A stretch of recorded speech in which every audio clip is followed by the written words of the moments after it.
use this method.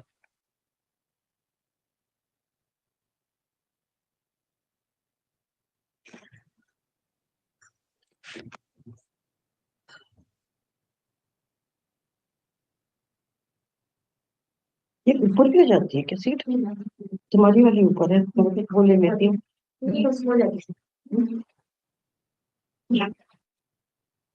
कितनी जाती?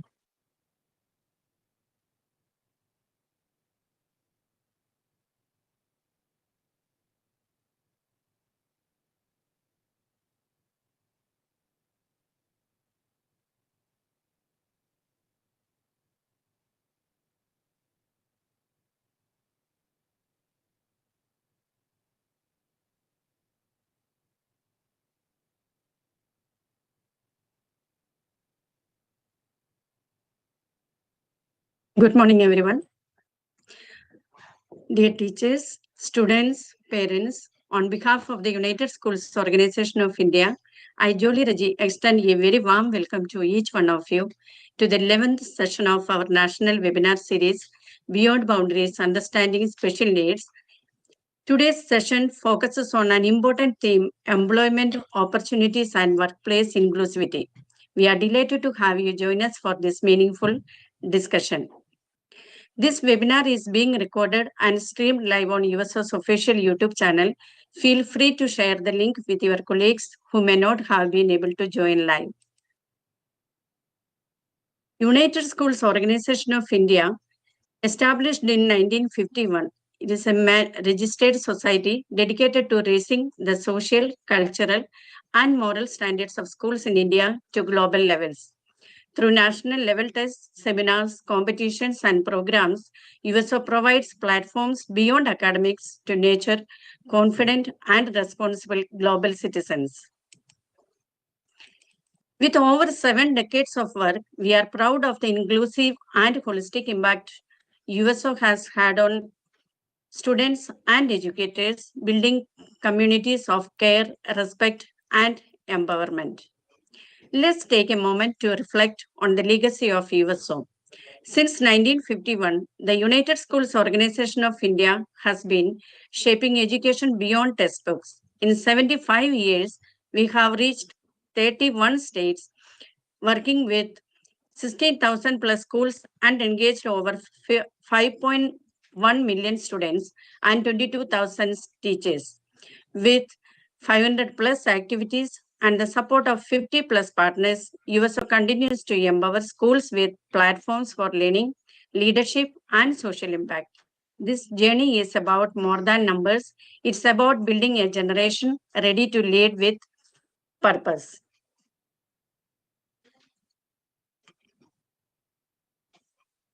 Since 2019, we have made special efforts to include children with disabilities in national level activities, partnering with UN bodies and government departments to foster creativity and confidence. The first national science painting competition for specially abled children was organized in partnership with NISCARE and UNESCO in association with the Department of Empowerment of Persons with Disability, Divyanjan, Ministry of Social Justice and Empowerment, Government of India. Continuing the initiative, in 2020, USO conducted a national science poster making competition for specially abled children in collaboration with NISCARE and Ministry of Social Justice, Empowerment of India. In 2021, we have conducted national science painting competition for specially abled children, collaboration with the CSIR NISPER and in partnership with UNESCO. In year 2022, in a creative shift, USO introduced ABC to Anybody Can Cartoon, a national cartooning competition designed especially for specially abled children. This innovative program was conducted in collaboration with Junior Diamond, offering participants a chance to explore humor and storytelling through cartoon art. Building on the success of Dance Year Festival, USO launched the Beyond Boundaries e-mime competition in 2025. Another recurring activity is our Diwali Mela. Since 2021, it has served as a joyful and inclusive celebration platform where specially able children showcase their talents. We promote inclusivity not merely as a theme, but as a sustained commitment. Over the years, we have consistently worked to ensure that every student, regardless of ability, feels valued, heard, and empowered to reach their full potential. As part of this mission, we have organized a range of engaging and inclusive competitions for both special and mainstream schools. These initiatives celebrate creativity, health, and environmental awareness and include ABC2, Anybody Can Cartoon Competition, My Immuno Booster, Recipe Competition, and the H2O Waterwise Program for Children of India.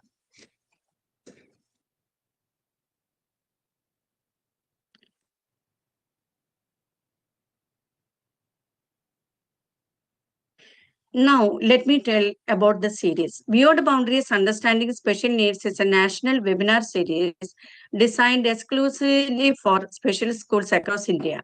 This initiative aims to foster awareness, inclusivity, and best practice in special education by bringing together experts, educators, and caregivers.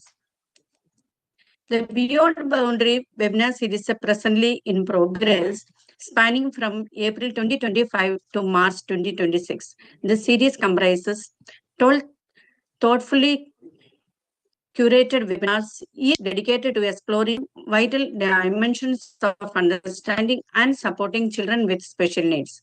Key themes include inclusive education practices, innovative teaching methodologies, assistive technologies, and effective behavioral support strategies. Let's begin. Today's webinar topic is employment opportunities and work inclusivity. It is indeed a privilege to introduce our esteemed speaker, Professor Dr. Renu Malavia. Professor Malavia is the former professor and head of Department of Education at Lady Irwin College, University of Delhi, and the former dean and professor of behavioral sciences at SGT University. With over 40 years of rich experience in teaching, pre-service and in-service training, research and extension, she has made remarkable contributions to the field of education and behavioral sciences. She serves as an executive member of the All India Women Education Fund Association, patron of Parikarma India and academic director at Voice for Ability. An RCA certified special educator, mental health professional, and CBC certified master trainer, she has also served as advisor to the Commissioner of Disability and has been associated with the mental health counseling team and the equal opportunity cell at the University of Delhi. Professor Malavia has been actively involved in several national and international projects. She has authored 25 academic books, published works on bibliography and academic modules, and contributed chapters to 25 additional books. She continues to serve on expert and advisory committee of various universities, schools, and institutions. We are truly honored to have her with us today. Dr. Malavia. A very good morning.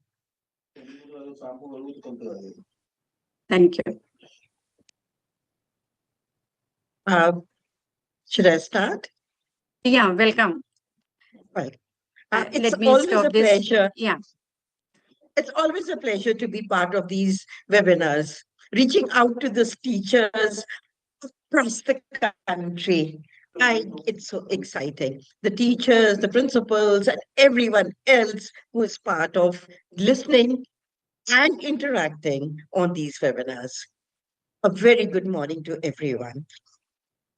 As the series we are having is on persons with disabilities, children with special needs, let's come to the employability, the opportunities, and the workplace inclusivity. When we talk about the workplace inclusivities, we are also talking about we need to first of all understand What exactly, what exactly is the basic of inclusivity? So let's go back to this particular diagram again here. And when you're looking at this diagram, what do we see? Do we include, do we remove certain people from ourselves? It could be persons with disability, it could be anyone. They are not like us. So they better go somewhere else. That is exclusion. Segregation is okay, you also need some support, but you can have your own spaces to work and come and work with us. Integration is fine, work in the same area, but we will not be interacting with you and we will not be networking with you. You do your things, we'll do our things. Inclusion is where everyone works together as a team and the best of everyone comes out. And the organization grows because the free person on earth, globally, everywhere, has certain strengths and maybe some limitations. You have limitations, I have limitations.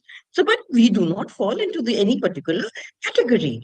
The children with or individuals with disability also have a lot of strength. They're just like us and you. So, inclusion is what employability is talking about. Now, are we doing it at a moral level? No. We have a lot of now policies and acts which makes it mandatory. Okay. So let's talk about what is equal. Equal is equal is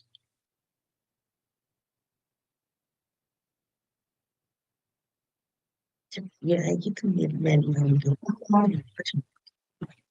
okay, okay. Sorry for the interruption. Sorry for the interruption. I just need to go back. Can I go back here to the slide? Yes. When we're talking about equal, all human beings are born free and equal. This is the declaration by the Universal Declaration of Human Rights. So we cannot go away from it. Next, when you look at employability, what is employability? Dignity of a person. It provides independence plus citizenship. I am also a contributing member of the society. Inclusion is a legal mandate. It's not charity. We need to understand now the acts and policies, the Constitution of India clearly states that the workforce diversity, in fact, enhances innovation. Look around your own workplaces. Everyone comes with a different skill set. If everyone was a math teacher, would it be more innovative? Would a holistic development of the children will happen? If in an organization everyone was a CA only, will that be give the organization a holistic approach? It wouldn't, no? So therefore, workforce diversity enhances innovation. The movement globally is from welfare to rights to productivity. Now it is, I have a right. Everyone has rights as human beings, but can I be productive with the strengths that I have and the limitations that I have? And that is what we're going to talk about. The initial slides are slightly very bookish, I understand, but so important to understand that these are the acts and policies and which are mandatory. So the Constitution of India very clearly states Article 14 says equality before law. Article 15 says non-discrimination. Article 16 says equal opportunity in public employment. And Article 21 says right to life with dignity. And employment provides dignity and citizenship and empowerment. Article 41 says right to work. It's a directive principle. So, equal opportunity in employment is a constitutional guarantee, it's mandatory. Now, let's look at the core disability legislations. The National Education Policy or the Rights of Persons with Disability Act have clearly stated that in government employment, there is reservation up to 4%, and reasonable accommodations are mandatory. An equal opportunity policy is required, non discrimination in hiring and promotion. You cannot say that so and so has a particular disability. I cannot, my organization will not employ them. One has to state if the person has the skill sets, then you cannot say no. For example, if there's a person who is visually impaired or blind, they can be professors. They have the appropriate degrees. For you cannot say that the person will not be able to see the students. They will manage by other strengths. They can hear there. What does a professor require? A professor requires to be articulate. Professor requires to be able to document things. You do not have to. The documentation can be done through speech to text. Documentation can be done with the help of a scribe. We have so many assistive devices now. So, documentation does not need to be done only with writing. So, there is the particular activity which is a skill set of a professor. If it can be done by some other way, why should a person with blindness not be a professor? Same applies as we go through this webinar today. We will discuss about the different limitations. We should say the disability is actually a limitation which has been imposed by society. And there is grievance redressal mechanism also.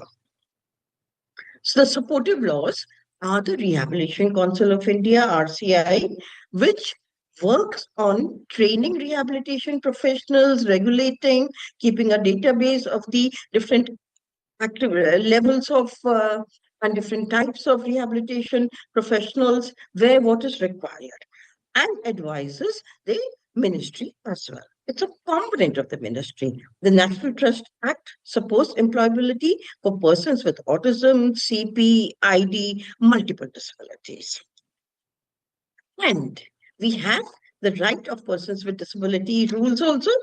Accessible standards have to be maintained by each and every organization. Equal opportunity policy guidelines have to be followed.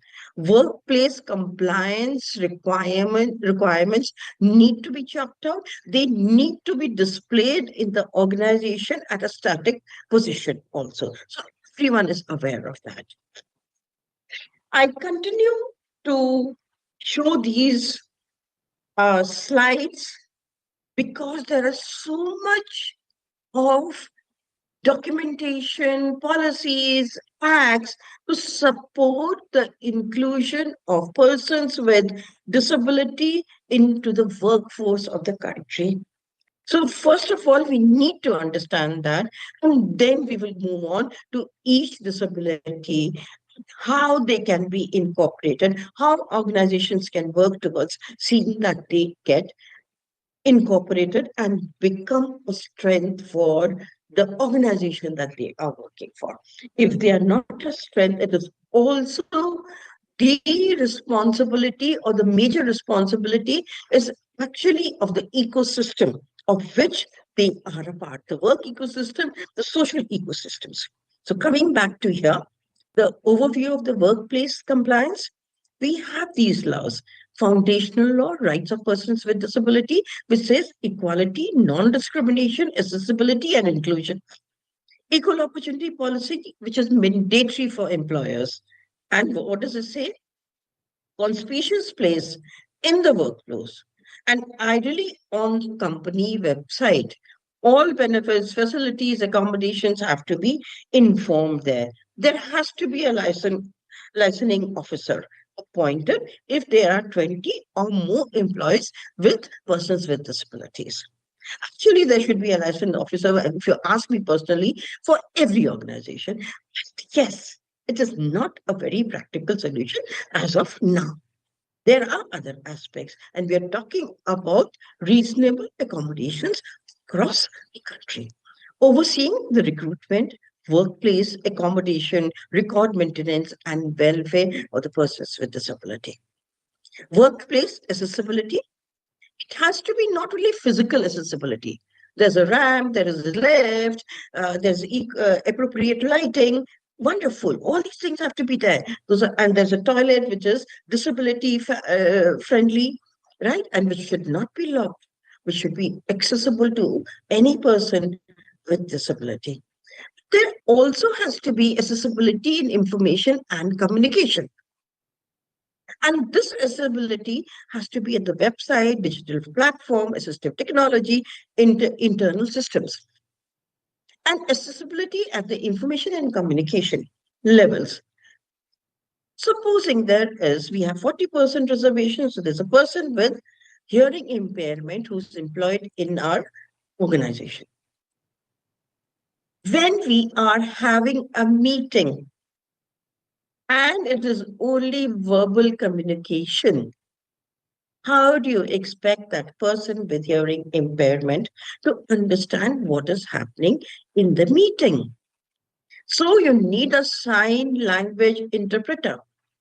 Just because a person cannot verbally communicate effectively doesn't mean that the person is non-competent in the job profile that the person has been employed for. No. If I am very good with computers, social media, whatever is my skill sets, my ability that I'm not able to communicate effectively verbally should not and cannot be a hindrance. So, in this case, sign language interpreter is essential. Notes given in writing is essential. For example, what am I doing here? There is a PPT written. I am speaking, right? And I'm also using a lot of communication, which is not actual Indian Sign Language communication, but there is a lot of tactile communication which is happening when I move my hands, etc., etc. Reasonable accommodation. And this talks about adjusting work schedules or duties, providing assistive devices, modifying workplace layout. There's a person who comes to office on a wheelchair would need more space to be able to maneuver the wheelchair in the office space. Now, this is such a simple accommodation, but often even that does not get done. So, here is the efficiency of one of your employees gets hampered just because the wheelchair and the height of the table is not effectively planned out. Allowing flexible work arrangements. And now, after COVID, we see that there's a lot of hybrid work arrangements which are happening. So this is applicable for many organizations. Supposing there is a person who is on a wheelchair with metros and such proper, accommodated, assistively, barrier-free metros that we tend to have, yet traveling can be quite a marathon task for even people who do not use wheelchairs. So flexible workers or hybrid mode of working can be something which is so effectively anyway being used, can be used here. Non-discrimination and equal treatment. Non-discrimination, equal pay for equal work. Has hasslement free workplace environment. We have persons with intellectual disability who are often getting wonderful placements in the hospitality areas, in data analysis areas, in crafts. We'll talk about this as we go forward. And you will be, it is nothing new. Many of us are very aware. But anyway, for the sake of telling here, many of them are being given the same equal pay for equal work. Everyone is entitled to the same pay for the equal work that they do. Just because you do not have a disability does not mean that your pay scales go down. Record keeping requirement by the organization. This is almost mandatory. This leads to transparency and compliance. Do we have a RAM? Yes, we have a RAM. Compliance. Do we provide assistance?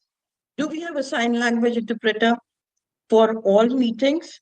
Yes, we have. We have it only for 20% of the meetings. So when the report gets compiled, effectively one gets to understand where the limitations are.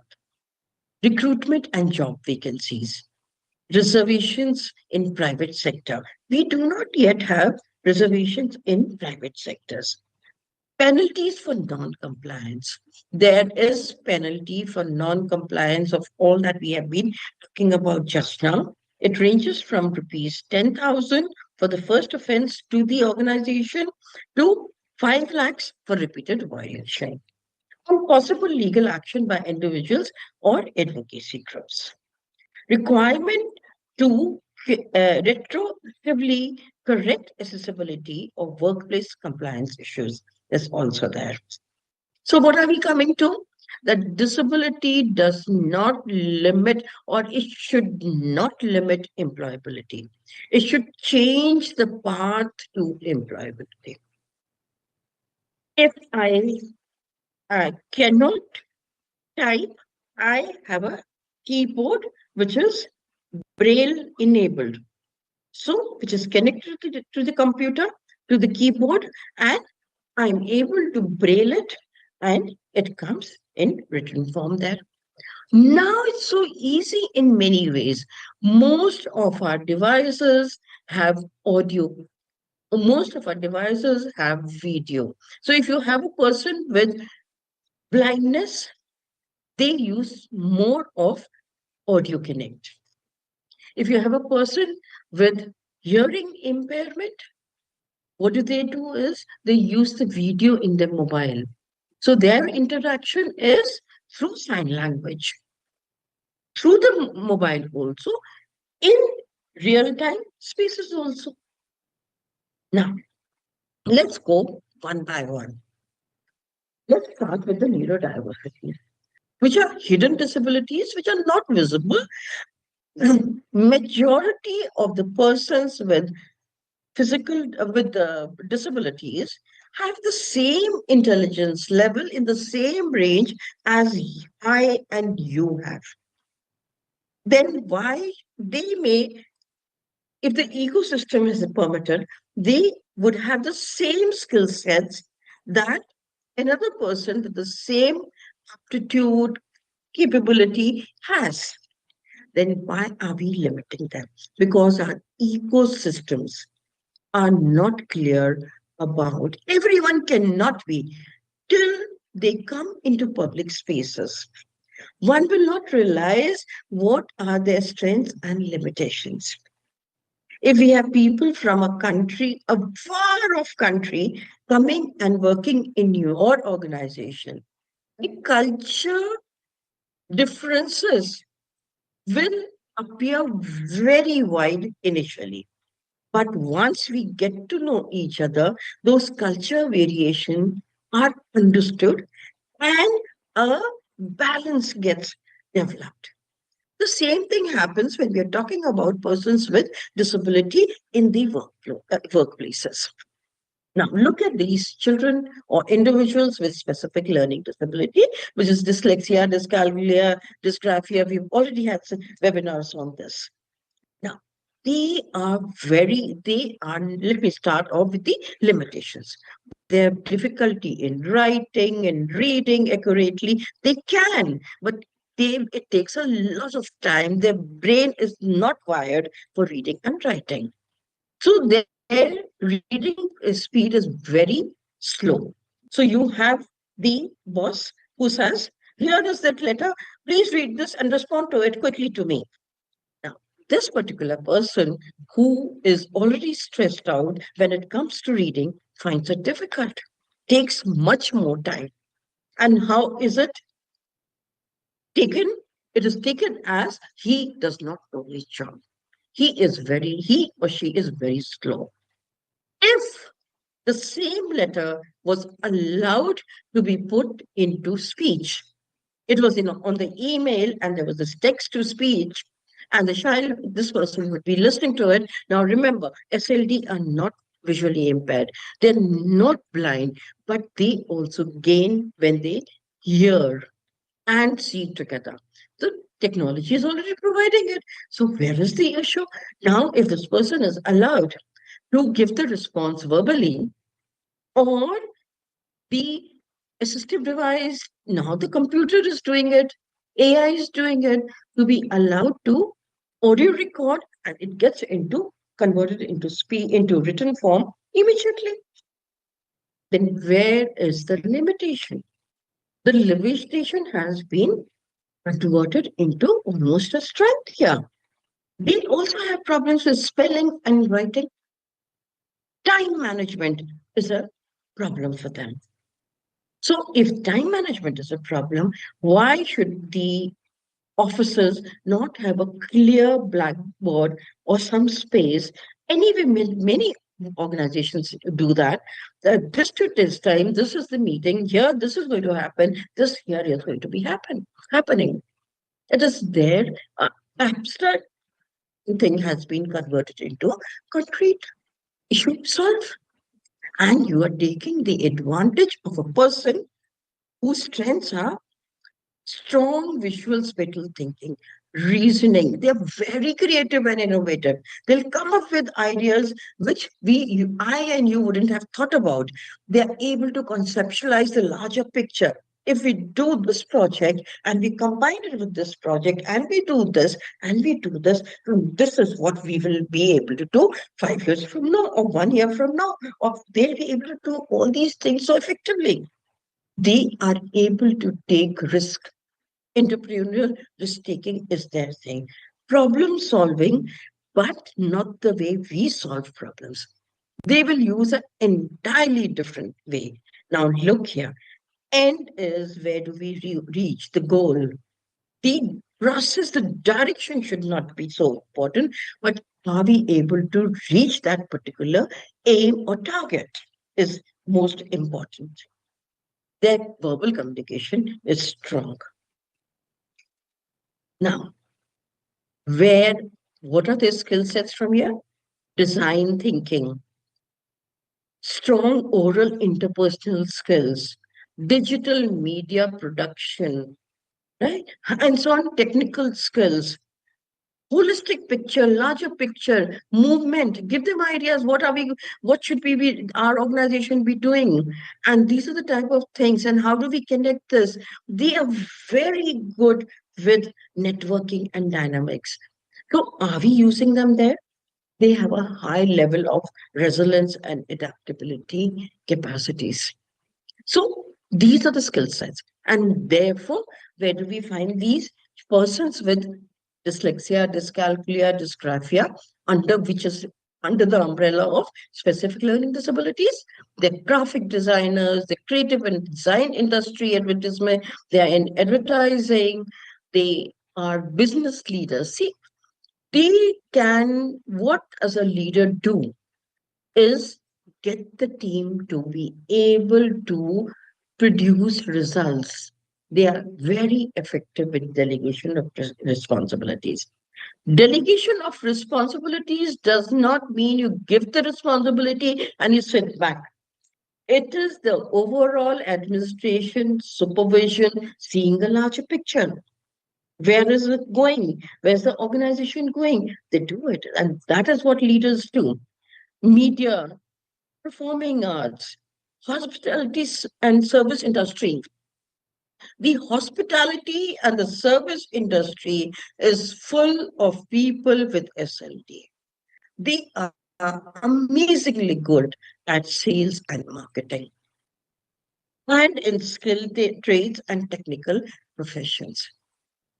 Imagine how many different avenues are open for them, and they're actually working there.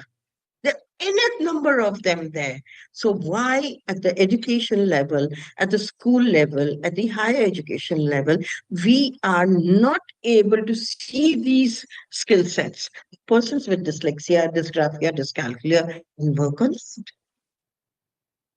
So here, what do they need in work support? They need assistive technology, verbal briefing, literally unnecessary literary load should be avoided. Delegation of documentation tasks. Report writing is an issue, but conducting the meeting, execution of the mandates is not an issue for them because report writing is in the written form. So, flexible deadlines, cognitive, a diverse cognitive style. They will give you results. They may not give you the results the way you want the path to be taken. Are we, as leaders, ready to let them take other paths? Background distraction is something very difficult. They need quieter places to work in. They are able to read, write everything, but they do not want lengthy essays, bullet forms. Encourage clarification. If somebody has not understood something and the senior person says, तुम्हें ये भी नहीं समझ में आ रहा, you haven't even understood this. The way that person understands is different from this particular person. So encourage judgment-free clarification.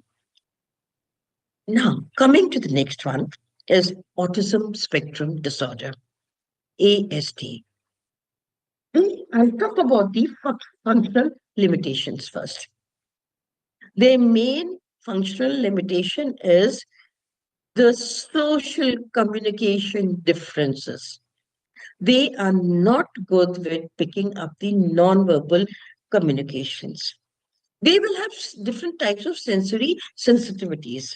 Somebody, a colleague who is ASD may not like the sound of the fan. It is it appears it's a very sensitive sound for that particular person. Can we just get that fan greased so the sound doesn't come? It is a major issue for this particular person. It is affecting the larger productivity of this person. There might be somebody who likes to work in isolation. Where is the problem? There is somebody who likes to not sit on the desk where there is too much of light. That environment. They like the environment to be structured. And literal interpretation of language. They have a lot of difficulty with abstract language. And they need direct.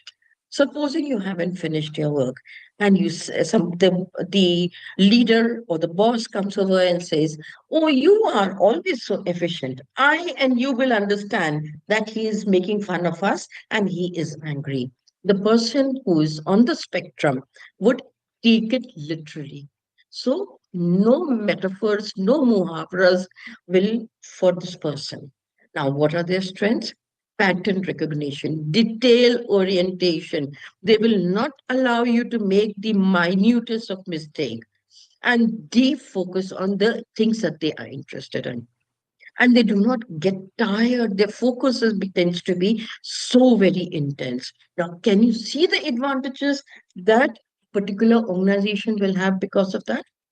Systematic thinking and high reliability. You and I will get bored after a while when we're doing the same thing again and again and again. But for the person with autism, they have very deep focus and their task tends to be perfectly done. if they are interested and the limitations are taken care of. So, where do we find these persons with disability? Coding and software testing, quality control, archival documentations. They will go to the last point to make the documentation correct. They will go and do research of the minutest of paper.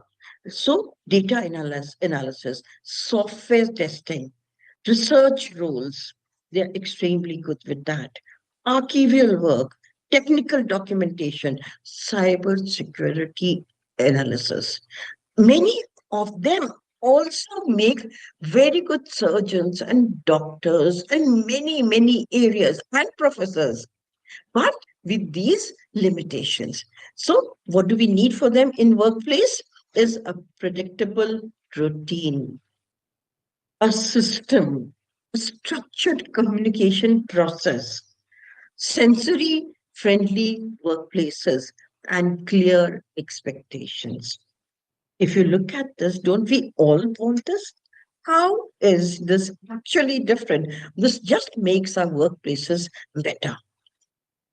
So, not knowing if I am on the right track, you got to acknowledge it to them, saying, I and you would know that we are on the right track, even if we are not told. Nobody tells us, but they need to be told. They need to long meetings without any reason. Going on meetings is not that they will put up with. We also don't like it, but okay, it's we are managing. But they find it extremely difficult to the point, and let's get to work. The organization actually gains from this now. So, what are the accommodations that we need? Working spaces, deadlines, software, sensory aids, quiet places, and training and coaching to the other members of the organization. Meeting to the point, crisp, and task oriented. Have you seen any of these movies? If you want to understand what is autism, if you haven't, please, it is almost mandatory to watch these movies. My name is Khan, Barfi, the good doctor, that's the surgeon. It's a TV serial. The accountant living with autism, Rain Man, How to Dance in Ohio, The Black Balloon. Coming to visual impairment.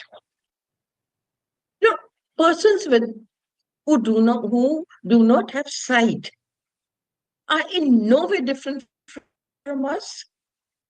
Their brain works exactly the same way as mine and your brain works. So, when you're talking about their strengths, these have been developed because that is where they're focused more upon. So, strong auditory memory. They will hear and remember. I have had professors who are blind. I need to go back and refer to the documents. I have to go and refer back to the text. They will tell you exactly on what page what is written. They learn more through auditory memory, and they have evolved that skill more and more. It's so effective. Wish I had that sort of auditory memory. Analytical reasoning, verbal communication skills. And their limitation is the barriers to visual information. Whenever you're putting anything in black and white, is your website accessible? Will it convert it into speech? They need mobility challenge. They have mobility challenges, of course. Is the workplace smooth so that there are not too many hurdles in between? Technology access. They are the visually impaired and the blind are far ahead at times because their ability to work with technology, because of the need also, is far more ahead than mine and yours. And where will you find, in what professions will you find the visually impaired? Anywhere and everywhere. There is no spaces where they are not there.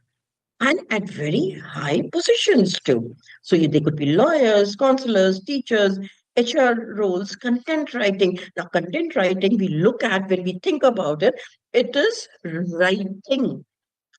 But the writing can be done by AI. Auditory inputs is put in by them.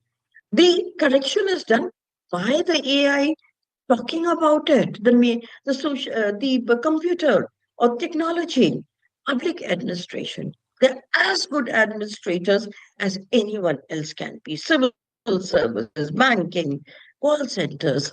And there are so many more. If you want me to read the university professors, I have had such wonderful university professors, social workers, woodworkers, musicians, actors, journalists, doctors, daycare providers, teachers, psychologists, you name it, they're everywhere. And this is the type of workplace that they need. Now, I was talking about the Braille key. Here it is. For people who are not blind but visually impaired, high degree of visual impairment, it just needs enlargement. Technology is there. We still don't have companion dogs. But in Western countries, this is common. The trail which is to be put in here, the raised tiles that need to be done, which is a mandatory for every organization to have so that they can know where they are going. And here is the speech, and this little thing is what helps in converting it into auditory. Many, many other devices of this type also now. Now look at here. You have an organized the model, and when the person puts the hand at a particular component, it is connected to the computer, and the computer speaks out the name of that place of that particular point in the model, whatever else needs to be talked about. There are graphs which will tell you the race, will indicate what is that particular thing raised or whatever else in the periphery. For example, here it is showing the handle of a door. All of us are doing it all the time. Audio, video into text, into speech, and speech into text. Coming to the hearing impaired. Same. They are no different from us, except their barrier is verbal communication, auditory information. In the blind, it was visual. In the hearing, it is auditory. While I'm interacting, can we think of our schools, our institutions, our organizations, where we can bring about these little changes? And workplace communication apps. Verbal. Many a times, it's a simple thing. When you're talking to somebody, the person may not be facing you, but this person can still hear what you're saying. In this case, you have to tap the person and see that the person looks towards you. So at least certain level of lip reading can be done. So often children in school talk about their colleagues, their friends who are hearing impaired. And the teachers also at times tend to say this, is sometimes that he hears me and sometimes he does not hear me. He is naughty. He is not naughty. You were standing behind him and communicating him. How does he? Because the sound doesn't reach him. So the problem is that you've got to come in some position that he can see you or she can see you. And then through your nonverbal communication, your lip movements, a certain amount of understanding can happen. They also are everywhere. The advantage that hearing impaired or completely deaf also have is in industry where there is too much of noise. For them, anyway, sound is not an issue. So they can work on those industries where I and you will find it extremely difficult. So these are the different places that they are. Every one of us, you and I can be. Only the communication way has to be changed. Again, like for the VI, visual impairment, for the hearing impairment, you have everything possible. Only communication in this case has to be not through auditory. We have five senses, it can be through any other sense. Tactile, non-verbal, visual, right? But auditory is their limitation. Yeah. In class C, this teacher is such a bright teacher. She has got a touch. Instead of banging or saying, children keep quiet, which the child will not hear, what has done? With the help of a light. So all of us have this. We have vibration in our mobiles. We can also have our light blinker. They have it in their audio. And when they are speaking, we either use only audio for a mobile or we use audio and visual. Now, in this case, they keep the visual open and they use sign language. Can I and you learn some language? For example, this is how we clap. And in Indian Sign Language, this is the sign for clapping. So, one word you and I have learned today. So, here, this is maybe this person is sitting in a particular room and this is the light blinking instead of the bell ringing. For fire alarm, it comes out as a visual, sign language, caption we already have. For all movies, for all technology, captions are there. The person can read if the person has been to school and college.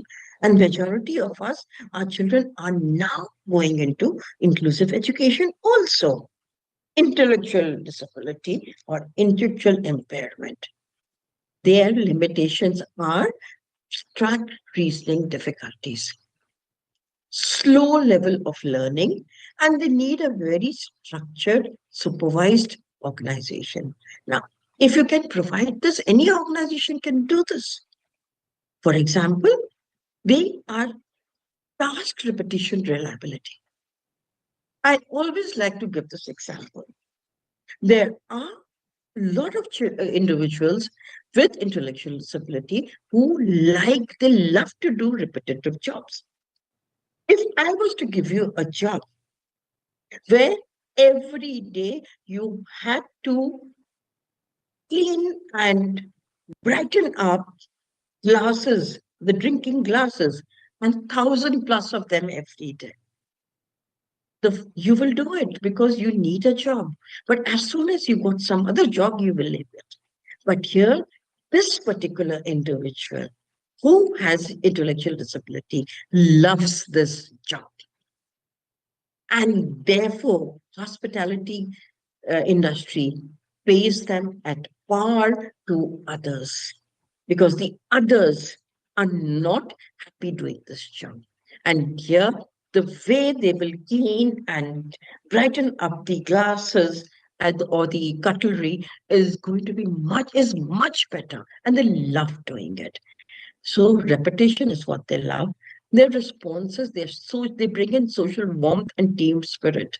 They are very loyal and positive response to encouragement. They are, again, these are the areas that they work. They're already there. They're earning well. So where is employability not possible for them?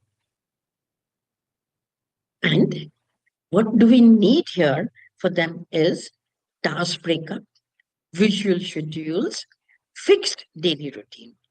For ASD also fixed daily routines. For ID also fixed daily routine.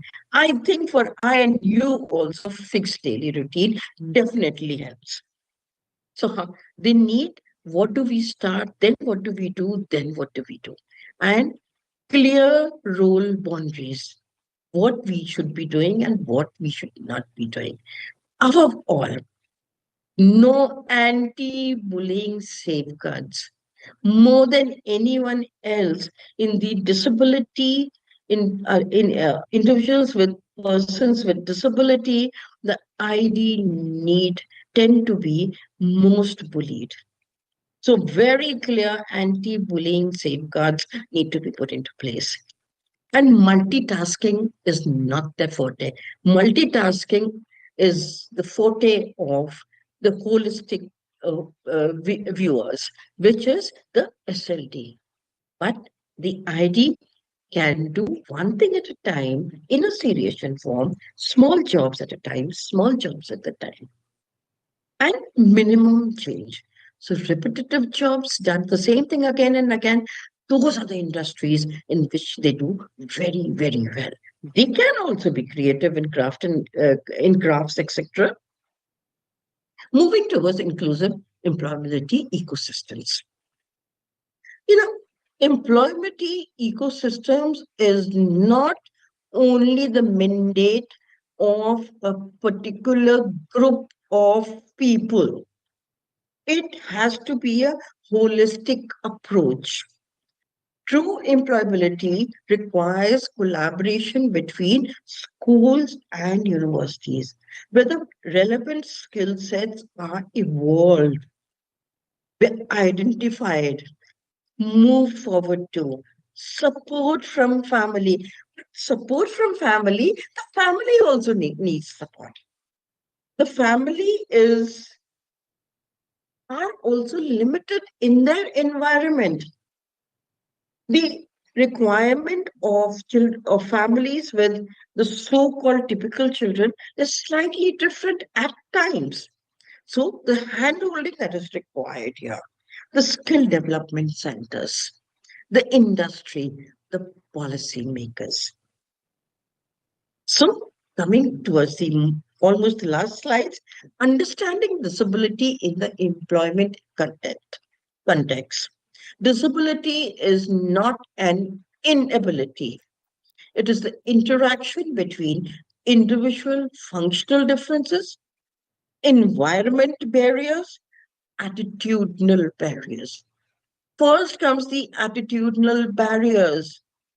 As soon as we welcome persons who are not like us, that is the first step towards removing attitudinal barriers.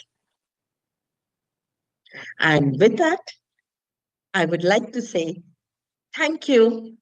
I hope I was able to reach out and get all of you to reflect and take this important thing forward.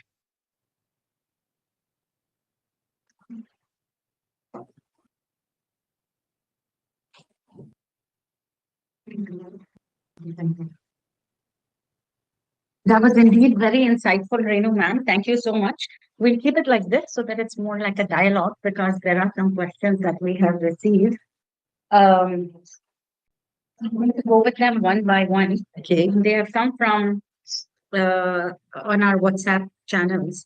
So, are there government schemes that support employment for special needs individuals? I know a part of this was covered when Renu also had done it earlier. But, so please go ahead. So Mr. Rao is an expert on this. Do go back to that webinar, right? And all the schemes, there are many schemes which are there for government schemes which support employment. One thing that I had put in here was that 4% of all employments or recruitments in the government sector is assigned for persons with disabilities. Mhm. Accessible devices is something again which we have many schemes for different type of assistive devices. We have the inclusion barrier free needs to be, which is a mandate for each organization. It's not only about ramps. It is about the architecture. It is about the type of sitting arrangement, the chairs, the tables, the movements in the from floor to floor, etc., etc. There's a whole document on this. So these are some of the things, and I would surely say that please go back and listen to the webinar where Mr. Rao had explained this in detail. So there are some other questions also that we have received, which are sort of relatable. Okay. And sort of the same. But what daily activities can improve job skills? Okay, now when we're talking about daily activities, we need to, this is what the country has to do, Veseto, which we haven't still been able to. If you want to be a doctor, what are the skills I should need? I have forgotten to give you an example of a blind person, Dipangu something, I'm forgetting his second name. He is blind and he is a solo paraglider. So he's in the air there, paragliding and solo, alone. It took him 19 different instructors. He approached 19 different instructors, and nobody was ready to take the risk. But he explained that you do not need this particular aspect, that is vision, to be able to be an effective paraglider. Mhm. So when we're talking about activities to improve, when my teachers found that I was good in maths, what did my teachers start saying? Do this, you can become a part of that particular organization. You should also pick up data analysis with this. You will be able to do this. So they were, even from class 4, 6, they were directing me towards that direction. Soon as you find that this particular child has strengths, immediately as a teacher, as a counselor, as a psychologist, we need to start thinking which direction can this be taken to. Mhm. So the others are what skills will be parents teach at home for future jobs, but I think that's partially also. When we talk about future jobs, it is also learning how to manage oneself, which is very important. So, managing ultimately is going to be a work life balance. So, that is also extremely important. What rights does my child have at the workplace? I think this is a question from a parent. Okay, the child has those rights at the workplace, that the organization should be anti-bullying, there should be equality, there should be non-discrimination. There are fine, isn't it? I put in there 10,000 to 5 lakhs fine, and which is there if there is discrimination against your child. But at the same time, like I gave the example, that in the workplace, because we are still stepping into those areas, the workplaces needs to be sensitized. Your rights are right there. Equal opportunity, same pay for the same job done. And if there is a particular need of your child, the organization should be able to provide that. If the organization is not able to provide it, it cannot stop you from providing that particular uh, aspect or that accessibility or that device that is required in the workplace. So another question that we have received is, can SLDs over time handle managerial tasks as leaders? SLDs are very effective in managerial tasks. They are very good with multitasking. And see, managerial task means delegation of responsibilities, being able to see the larger holistic picture of where the organization is going. They are extremely good with that. Their verbal communication is very good. Their empathy levels are very high. So they are able to do that effectively. You will find so many SLDs. By the way, did you know that 40% of the world global entrepreneurs are who earn in billions, not millions, billions are SLD. They could not go through school effectively. They were dropouts, and the others somehow managed to get through school. So, How can convince the employers and sensitize them that SLDs and even ASDs can deliver and can perform their task? The question that we have gotten, actually, this would have been my regular follow-up question too. But Rao sir has asked these two questions with respect to SLDs and ASDs. okay. So when we're talking about what was the question again? How to How to sensitize? sensitize? The sensitization requires scaling down the understanding to the level that the employers can understand.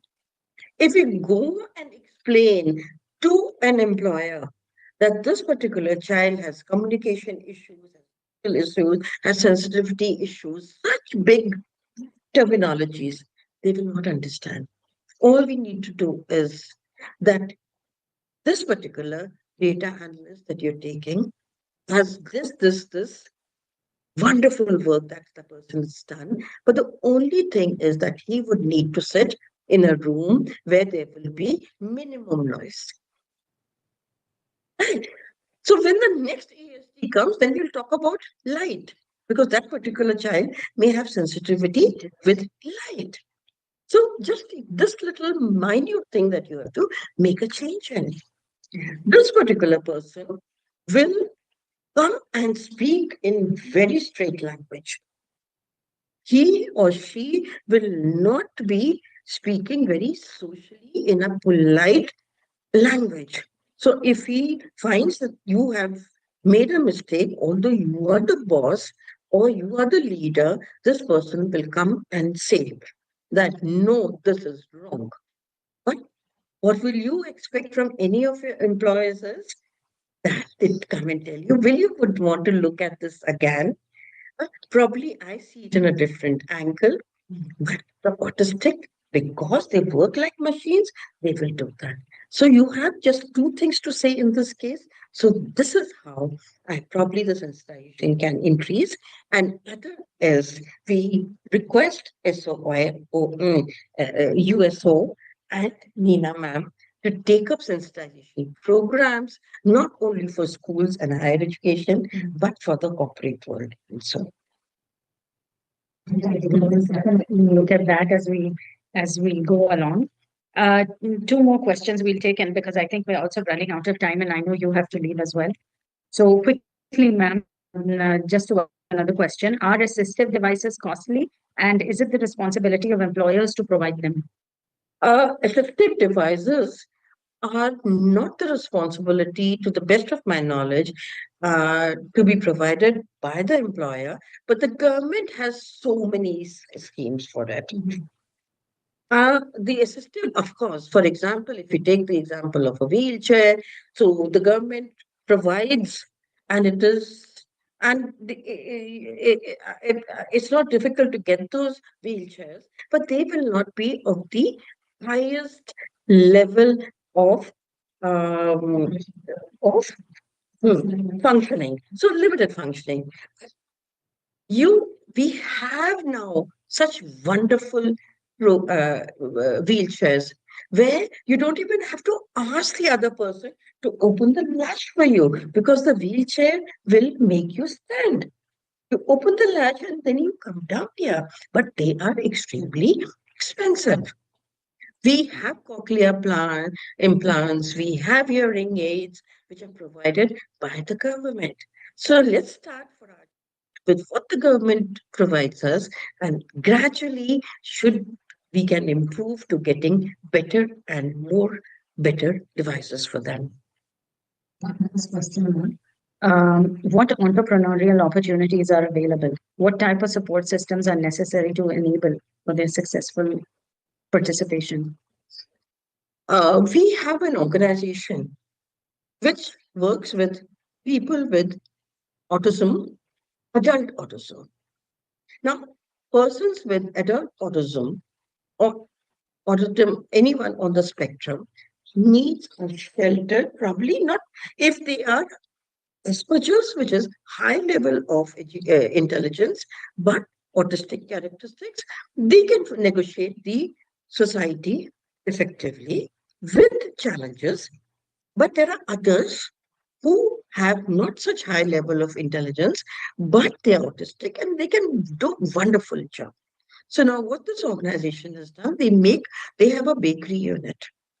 Now in that bakery unit, they're working in what is called a safe environment. The type of the marketing is done by somebody else. The actual making of those bakery items is done by the adults with autism. Same is happening. We have Muskan also, which is working with persons with intellectual disability. They also have an outlet of similar types. We have parents who have supported. See, the last one of the last slides said that it's not only that skill sets have to be the component is what is required. It is the larger ecosystem of parents, the institution, the government, the sensitization of society, which will bring about this change. There are so many parents who have started entrepreneurship setups for their children or groups of parents. There's an organization called Mithi Foundation. They have started cafes across the country where only persons with disability employed, and their outlets are as good, if not better, than others. But once they reach that, appropriate training, appropriate induction was done. So that is how it has to start. The higher we think for our children, the higher they will. They are no less. Their limitations, can they be converted into a strength somewhere? The limitation, can it be converted into communicating in some other way? These are the type of things that we should start thinking about for our children. Thank you, Renu, for that insightful session. And with that, that sort of brings us to a close. I'm sure everybody's got a great idea on how exactly to approach vis-a-vis employment and for their children as well. In some instances, the teachers can guide the students appropriately. And as a community, we also need to be aware of our responsibilities. Just because we may or may not have a child with disabilities at home does not solve us of assisting them or helping them. So this really gives us a very good perspective on things. Wait, can I say one thing? Sure, sure. We did a study on Indian families. Indian families tend to do protective, everyone's protective of their children, right? But they tend to do much more jobs for their children. They do not attempt to make them independent. And that's a very Indian thing. I'm sure Nina ma'am and others, and me too at my age, I don't think my parents want me completely independent. That's how we Indians are. We are a joint collective, but this goes against our children with disability. That's something for us to think about. I think we have to make each person independent.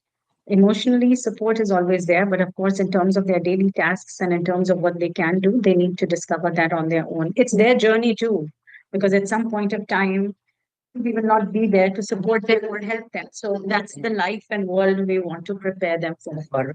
Great. So thank you so much, Renu ma'am, for that insightful session. Lots of questions that we got, and I think because we are having a time crunch, I'm going to park the other questions, but we will get the answers to the teachers who had got them. If you can just, I think my team has taken a note of the questions, and we will answer them privately for you once we get them from Renu ma'am. With respect to our ongoing activities, I'm sure you are all aware our accessibility test series has already begun. And this is a national test that will be specifically for students with special needs. They are in two subjects of functional math and social and life awareness, and in three levels based on every student's level of what they can grasp. It's visually done. A lot of research has gone into this. We have been working on this for the last 2.5 years, I think.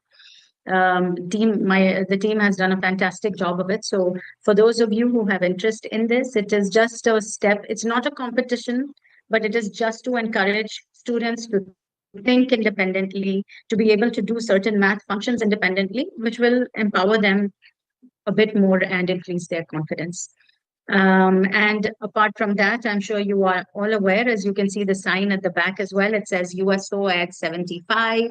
We are celebrating our 75 years. Thank you, Renu. We are celebrating our 75 years. And as part of that, we are going to be doing 75 activities. We have already begun those activities since late last year, and we have done, if I'm not mistaken, around 20 or 21 of those activities have already been done. This month, I think we did 3 more activities. They're all being updated on our website. Would request all of your active participation. In fact, today is World NGO Day, and one of our Spark activities released today was the release of a storybook. That storybook highlights the significance and importance of extracurricular activities in schools on a national level. And I think that's all from my side. Jolly ma'am, can I hand it back to you? Thank you all, everybody who joined us. And once again, thank you, ma'am, for Renu ma'am has done. So this was a series, as you all know, and this is Renu ma'am's fourth webinar series. There's a lot of patience that is required in order to do this. So we truly, truly thank her from the bottom of our hearts for being patient with us, for continuing it from last year onwards. And we look forward to her continued support. So thank you, Renu ma'am. And for all of you watching, thanks for joining in. Jolly ma'am, back to you, please. Thank you, Ms. Nina and Dr. Renu. And our next step is, please join our next webinar. To be held on next month, Friday, 27 at 11 a.m. On behalf of USO, we extend our heartfelt gratitude to our esteemed speaker, Dr. Renu, for sharing such valuable insights and expertise with us today. Your knowledge, experience, and thoughtful perspectives have truly enriched this session and inspired us all to think more deeply about inclusion and opportunity. We would like to sincerely thank to all the teachers for their continuous support, encouragement, and commitment to creating inclusive learning environments. Your dedication makes initiatives like this meaningful and impactful. A special appreciation goes out to our dear students for your enthusiastic participation and attentive engagement. Your curiosity and openness to learning are what make this series sessions truly successful. Thank you once again to everyone for being a part of this important conversation. We look forward to your continued participation in our upcoming sessions. Thank you. Please like and share, subscribe on our YouTube channel. Thank you once again. Have a nice day.